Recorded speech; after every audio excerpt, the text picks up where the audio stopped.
It has been a spicy day on NBA Twitter, with Doc Rivers being the primary topic of conversation. In this video, I want to break down the quotes from JJ Redick that started the whole process, some of the rebuttals from Patrick Beverley specifically, and overall my thoughts on Doc Rivers and how nice it is to watch him ruin a different organization from afar. So let's kick things off and begin with what JJ Redick said. He was on ESPN today talking about just the Milwaukee Bucks and the NBA as a whole, and he had this quote here specifically about Doc Rivers. JJ saying, quote, "I've seen the trend for years. The trend is always making excuses. Doc, we get it. Taking over a team in the middle of the season is hard. It's always an excuse. It's always throwing your team under the bus. There's never accountability with this guy."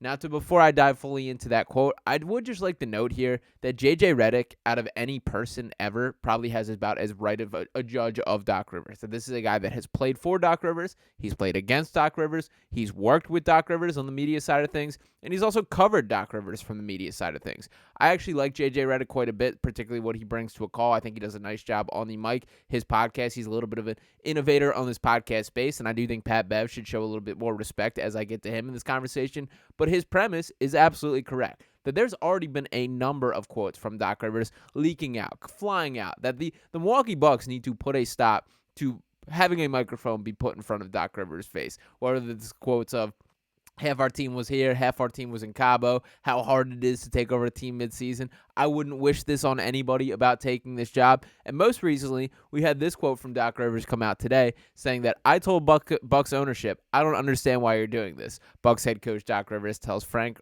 Isola and Ryan McDonough about his conversation with ownership after Adrian Griffin was let go. Now, to give the full facts of that situation, let's not overlook the fact that Doc Rivers was a consultant to this Bucks team during this process. That there is no world where, whether directly or indirectly, Doc Rivers did not have at least some sort of say, or some sort of, I guess, him being there led to the decision more so than anything is a better way to put it, that indirectly he had played a part in Adrian Griffin being fired. Now, I've been on record plenty of times now. I do think Adrian Griffin was dealt a bad hand. I don't think he did the best job in the world, that there's certainly complaints you can have. When you look at what the results were, when you look at the situation, I think it's fair to say the team has taken a step back since he's been fired. They're 3-7 under Doc Rivers with some poor losses. That final loss to the Memphis Grizzlies, headlined by Gigi Jackson and Vince Williams Jr., who I both love quite a bit. But those are games that if you're the Milwaukee Bucks, you simply cannot lose.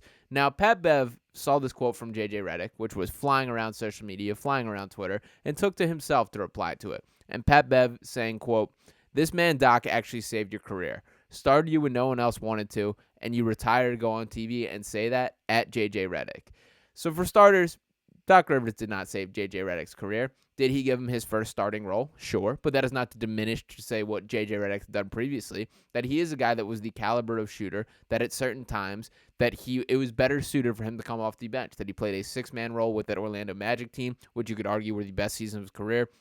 He was a high-level player, frankly, a player that I would argue that was more impactful as it pertains to winning than Patrick Beverley is. That as great as Pat Bev is, he's a solid role player. I think at JJ Redick's peak, he was a little bit more than that. And I do think that should be worth noted, particularly when you're taking shots across the internet. Now, JJ Redick did see the comment from Patrick Beverley and had a little bit of bite back himself. So JJ Redick replying, "Pat, my guy, I had a 4-year offer with a player option for the same money to be a starter for a different team. F out of here," quote, "saved my career." So I do like the bite back from JJ Redick. He also commented an LOL under the initial post, which I'm a big fan of the pettiness with all that side of things. And it is cool to see these guys kind of sparring at it. And at the end of the day, they're all winning. This is driving clicks for both of them, and that is what both of them do. Now, for the full topic of conversation here, I do want to note that Pat Bev was beloved during his time in Philadelphia. He's done about as bad of a job as possible as tarnishing that reputation since the trade did occur. But I do want to recognize he is at a disadvantage here, that he is a guy who got paid his heftiest contract when playing for Doc Rivers, that he currently is playing for Doc Rivers, that he's suiting up for the Milwaukee Bucks in this, and it is a difficult situation to have to defend the guy that is the most overrated head coach in professional sports history, that there has never been a head coach to do less with more than Doc Rivers. That if you want to look down the list of names that he coached, obviously the Boston Celtics with the Paul Pierce, Kevin Garnett, Rajon Rondo, the Clippers, guys like Chris Paul, DeAndre Jordan, Blake Griffin, Paul George, all these impressive names, even with the Sixers, with Joel Embiid and James Harden, and now with the Milwaukee Bucks, with Giannis and Dame. These are all-time great names that we're throwing out there, and he's had just such little success to throw for.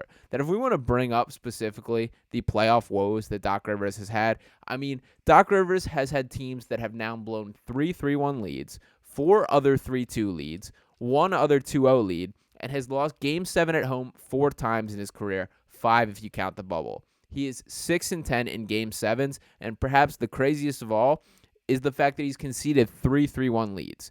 In the history of the NBA playoffs, a team has only come back from a 3-1 series deficit 13 times. That means that about 23.1% of all the 3-1 collapses in the history happened under Doc Rivers. That is blasphemous for that to be able to occur, especially when you factor in that the teams coached by Doc Rivers have been the team with the talent advantage in more often than not in these situations. We're talking about the Sixers losing to the Atlanta Hawks. We're talking about these types of collapses, even though the loss to the Celtics, that the Sixers were in the driver's seat.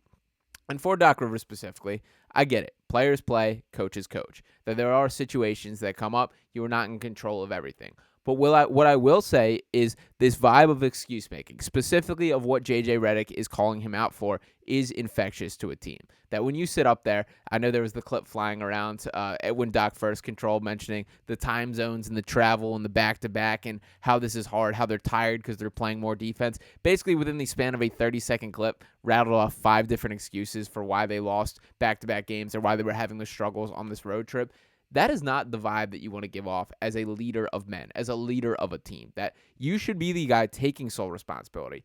And another side effect, or another factor that is completely undermining to an organization, is the rate that Doc Rivers lies. That I have stood there in the press room and heard from his mouth some of the conversations that occur. That I remember specifically when dealing with the Sixers, where there was the full mutiny for Paul Reed to play. That at this point in time, Doc Rivers is continually rolling with, at that point, was the corpse of DeAndre Jordan. And quick side note here, DeAndre Jordan, by the way, is somehow playing positive minutes for the Denver Nuggets. I don't understand it. He looked completely lifeless, like he could not even jump when he was in a Sixers uniform. But I have to acknowledge that every time I watch the Nuggets play, DeAndre Jordan is playing well, catching lobs, giving them good minutes in a way that I thought were well behind him. But the fact of the matter is that during his time in Philadelphia, he did not have it. That he did not look sharp. He did not have the feel. He did not have the mobility. It was not the DeAndre Jordan these Sixers were hoping to sign. So there was this underground mutiny, this from both the media members, from fans, just pounding the table calling for Paul Reed. There was an opportunity where Paul Reed finally got the chance, and he shined. He played excellent. He had a terrific game, and following that game, shout out to Derek Bodner, stood in there and asked Doc Rivers a question, saying, does this impact your perception of Paul moving forward? Is this something that's going to lead to more playtime? And Doc just snapped on him, saying how we're going to do what we've done all season, that when it is a small ball center, we're going to play Paul Reed. When it is a guy with more size, we're going to go with DeAndre Jordan. And to Derek Bodner's credit, he went right back at Doc saying, well, that's just straight up not what you've been doing. That the Sixers played the same exact team last week. I believe it was the Raptors was the team here. They played this team last week, and you went with DeAndre Jordan over Paul. So what changed with that? We have not seen Paul Reed step on the floor in 3 weeks, and this is even more of the fact of the would you ask Pop that question when he was asked a totally legitimate question by Austin Krell at that point of the painted lines. And shout out to those guys who do excellent work. But the point being that Doc Rivers carries himself with this elitist vibe that he knows all and refuses to accept responsibility for situations. That there was always this vibe of him being bigger than everyone when he is in that room, and you just don't have the resume to back that up. That would you ask Pop that question? No, Austin Krell would not have, because Greg Popovich would not have put the team in the situation to call for Austin to ask what percentage of that loss would you take responsibility are. That we've seen countless examples of him being outcoached. We're talking about the same Doc Rivers that played Tyrese Maxey in the dunker spot for an extended period of time when he filled in for Ben Simmons. Yes, the Tyrese Maxey that is not only one of the best catch and shooters on the Sixers, but in the NBA as a whole. We're talking about the same Doc Rivers that brought Tyrese Maxey off the bench until he was forced not to because of the Ben Simmons situation. The same Doc Rivers that played George Hill over Tyrese Maxey after him winning a playoff game. Now, yes, Maxey has gotten better during his time in the league, but it was clear that there was something there from the minute that he started with the Sixers.